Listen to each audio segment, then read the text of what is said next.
So ఫైనల్గా ఇప్పుడున్న యూత్కి మీరు ఏమైనా మెసేజ్ ఇవ్వమంటే మీరు ఏం మెసేజ్ ఇస్తారు? మీ అమ్మ నాన్న గురించి ఫైనల్గా ఏం చెప్తారు? యూత్కి నేను ఐ డోంట్ థింక్ నేను ఒక మెసేజ్ ఇవ్వగలుగుతానని, బట్ ఒకవేళ ఇవ్వాలి అంటే మాత్రము లిమిటేషన్స్ పెట్టుకోవద్దు మైండ్లో. నా లైఫ్ ఇంతే, ఇట్లానే ఉంటుంది, ఫ్లోలో వెళ్ళిపోతా అనే కాన్సెప్ట్ వద్దు.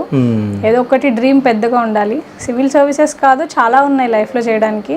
ఏదైనా సరే డ్రీమ్ మాత్రం పెద్దగా ఉండాలి, లిమిట్ చేసుకోవద్దు. ఆబ్స్టకిల్స్ ఆబ్వియస్గా వస్తాయి, ఎంత పెద్ద డ్రీమ్కైనా ఎంత చిన్న డ్రీమ్కైనా. బట్ డైలీ డిసిప్లిన్డ్ రొటీన్తోని మనం ఎఫర్ట్స్ పెట్టి ముందుకెళ్ళాలి. అండ్ మదర్ అండ్ ఫాదర్ అందరికీ సపోర్టివ్గా ఉండకపోవచ్చు ఒక్కొక్కసారి, బట్ మన వర్క్ వల్ల వాళ్ళు మార్పు వస్తుంది వాళ్ళ బిహేవియర్లో కూడా. మనం బాగా కష్టపడుతూ ఉన్నట్టు కనిపిస్తే వాళ్ళు కూడా ఏదో ఒక రోజు మన డ్రీమ్ అర్థం చేసుకొని సపోర్ట్ చేస్తారు. ఓకే. సో అంటే మన ఇంటర్వ్యూ మొత్తంలో మీరు మధ్యలో ఒక మాట అన్నారు, నేను అది తీసుకోలేకపోతున్నాను. నాకు బాధ అనిపిస్తుంది.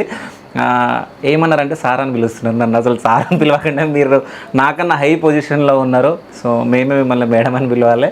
So thank you so much. అంటే ఇంత బిజీ షెడ్యూల్లో కూడా, అంటే ఇప్పుడు 7 o'clockకి ఫ్లైట్ ఉంది, అయినా మనకు ఇంటర్వ్యూ ఇచ్చి ఇంత సమయాన్ని కేటాయించినందుకు thank you so much ma'am. Thank you so much. Thank you.